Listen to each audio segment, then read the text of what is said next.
Hey guys, Paul from Ashen Phoenix. It is New Comic Book Day for the week of December 2nd. We're going to get started right now. This episode brought to you by shirts. For half of what you need for service. Grab one. Hey guys, Tim from Capes and Scowls and Team Ashen in just like 75,000 places and the comic book store, 30 North Main Street, Glassboro, New Jersey. Let's talk about trades. We have Coffin Bound, Volume 2. My buddy Joe read this. He said it was fantastic. And I believe Joe. He's a man of great taste. Pretty Violent, Volume 2. We read Issue 1. Very violent, very apt description. Probably not for everybody, but man, pretty great. Kill a Man is a UFC-style MMA book by Steve Orlando. I don't remember too much about it, but I ordered it, so I must have loved it in the previews. So if you like what I like, you'll like it. Steve Orlando's great. We got COVID Chronicles, just stories about COVID and what we're dealing with. So if you don't want a distraction. It's a bit much. Uh-huh. And then we have one I don't know how is to pronounce. Tresse 1 Murder on Ballot Drive. Bunch of words. This is from Ablaze. Ablaze has good books. This is apparently going to be something on Netflix. I don't know anything about this, but the art is awesome. Lots of cool cross-hatching kind of stuff going on. Please Don't Step on My Janko Jeans. Yeah, Janko Jeans. Yeah, man. If you don't know what Janko jeans are, you're too young. Tiny Titans, Raven and Beast Boy. These are always fun. It's Art Baltazar? Yes, Art Baltazar. New Mutants, Volume 1? Question mark. This is Ed Brisson's stuff. This is 2019, a couple of issues, but not all the. It's very confusing how they did this. I think it's because the other New Mutants Volume 1 is Hickman, by Hickman, is how it's worded. But regardless, New Mutants has been pretty good, and Brisson is always good. Next up, we have Dash, The Case of the Mysterious Zeta Makara.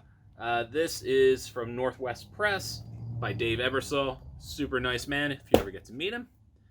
We have Mirka Andolfo's Mercy. So good. Paul loves it. I do.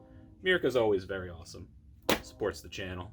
She does. She follows us. She's nice the best. person. Very good. Speaking of nice people, Daniel Warren Johnson's Wonder Woman Dead Earth. This book is just awesome. He really just has some of the coolest art as well. I mean, he doesn't follow us, but still cool. He's very cool. I interviewed him once. He's a super sweet guy. You should follow us. Daniel Warren Ellis, follow us. That's not his name, so I don't think he's going to do it. Oh, no. Wait. Yeah, I wouldn't follow us either. No. He likes my half of this equation. Did I do like the before and after from Wheel of Fortune? Yes. I did, didn't I? Daniel Warren Ellis. Don't just let it go. I tried. No. I tried. I'm so it's tired. But Mirka Andolfo. You like us, right? She did. I can feel her unfollowing us now. First up, we have DCeased Dead Planet issue number 6.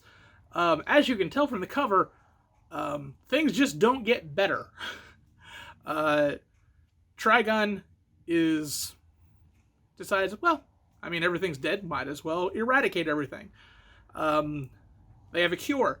They have found a cure for the virus, and it's just going to be a matter of time whether they can get it or to everybody or not. The problem is, the evil people that you've seen from earlier have launched their plan, and of course Trigon's here. So how many people are they going to be able to save? We have no idea, because everybody is dying.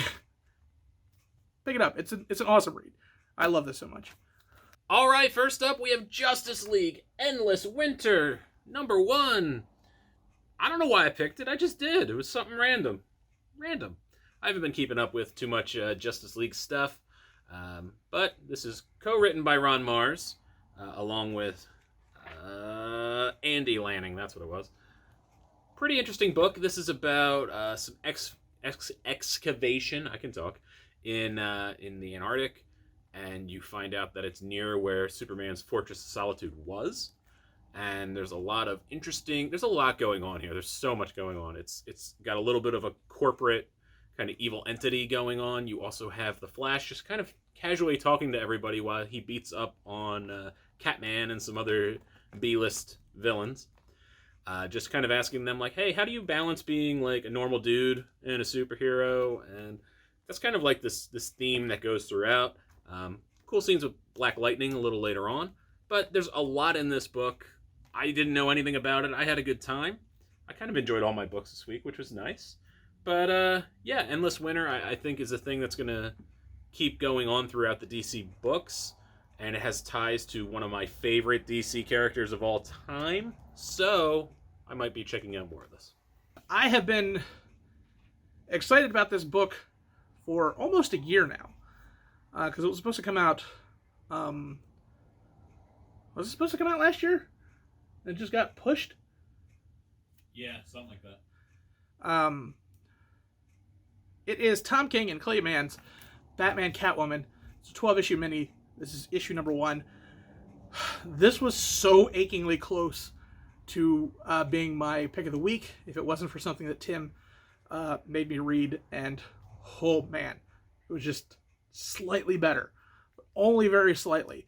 Because this book has everything that I love. Tom King writing, Clay Mann artwork. It is just phenomenal. It is a Batman Catwoman story. This is a black label, so this means it does not necessarily within continuity. There's so much to spoil here that I'm going to try to trip around as much as I can.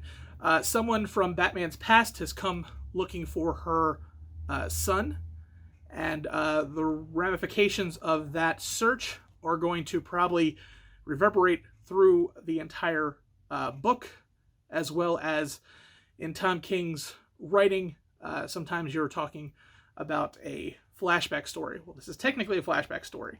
I don't want to tell you from where things are flashing back from when, but oh my god, it's so good. You're basically dealing with 3 different time points in this story, and yeah, I wish I could tell you more, but there's so many things that if I mention, they're going to be spoiled.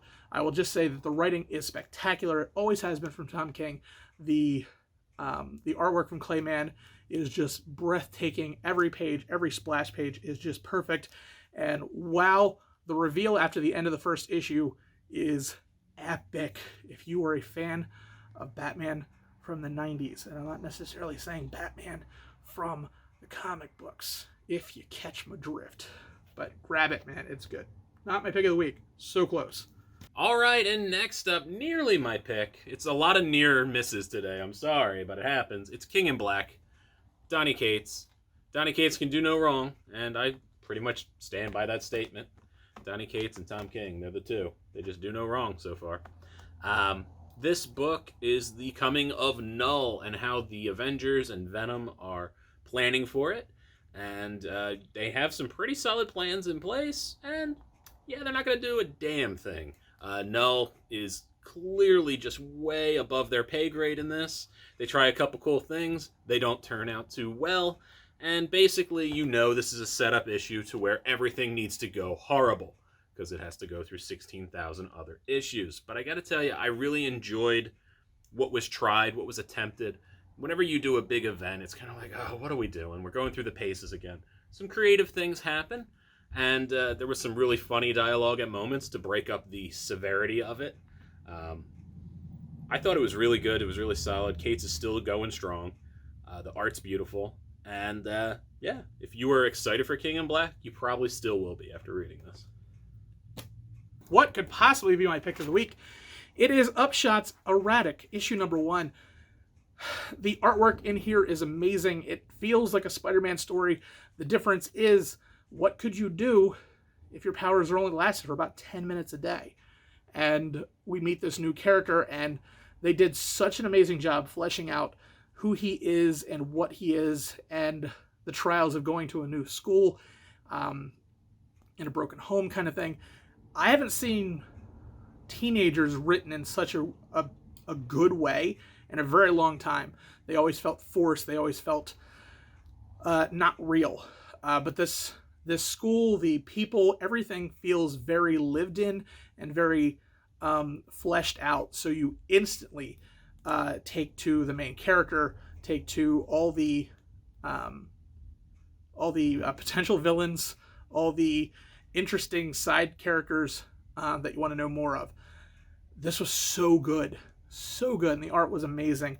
I'm upset that it's a 5-issue mini. but hopefully this starts more of maybe a potential series down the road, kind of the way of Once and Future was, where that was a 6-issue mini, and then it has been on its way ever since. Hopefully that's what happens here, because I really want to see more of this story, and I already added it to my bin, so I'm going to see what happens to the rest of this. You guys should definitely pick this up. It's Upshot, so the issues are probably going to be a little bit scarce, so you want to grab this as quickly as you can. All right, Paul, do you know what my pick of the week is? No idea. Come on, you gotta know. You never tell me what your pick of the week is. Come on, what is my pick of the week, Paul? I have no idea. Come on, Paul, what's my pick of the week? Of course. Now I know what it is, but like... Come on. There's no chance that Modok, Head Games, was not going to be my pick of the week. Who doesn't love Modok? If your answer is you, then you're wrong, and you need to do more research. Modok is fantastic. This book is hilarious. It balances the serious Modok and the more silly Modok. First of all, I was super excited for this because it's co-written by Patton Oswalt. I love how much Patton Oswalt loves comics, both Marvel and otherwise. He really reads a lot of good stuff because he's always commenting if you follow him online. But he gets Modok. He must love Modok more than even I do. Basically, Modok is trying to help AIM take over, and they're in the middle of this big mission, and he screws it up. And it's because he's seeing things, and he thinks there's a problem, and he keeps like running these programs, and he can't figure out why he's kind of seeing visions. And I won't go into deep details on that, but you will kind of have an idea. It's just great, because Modok does some silly things in pure Modok fashion. The dialogue is amazing. If you've never read Modok, you're fine to jump in here. You're going to understand everything. There's also a huge fight scene with Modok.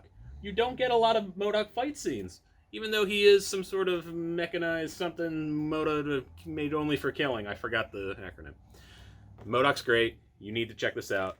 And it's fantastic. I liked it. All right, that's it, people. Thank you so much. We'll be back next week with more books. Check out Paul on Twitch. Check out my podcast, Capes and Scowls Podcast. And that's about it. It's pretty somber ending, you know. That was a lot of really good books, and now I'm just kind of tired, you know. Daniel Warren Johnson's cool. Yeah, you remembered his name. Good job. I did. How many times did you say that over and over in your head? So many times, you have no idea. The whole time, I'm just like, I can't mess this up anymore. He's a pretty chill dude. I don't think he cares. You don't know that. He might just really like his... Maybe that's why he puts his whole name in there. And that's... Like, he needs everybody to know that... I don't know. Maybe that's just his name, Paul. It could just be his name. I think you're overthinking. You think you're digging that hole? I'm absolutely You're digging a hole? I know I'm now it's way worse. It is. And what if Patton Oswalt saw this now? Now what are you going to do? But, like, Patton Oswalt is cool. He'll just see this as, like... I don't know. I don't know. He's not. I don't know where I'm going with this. No.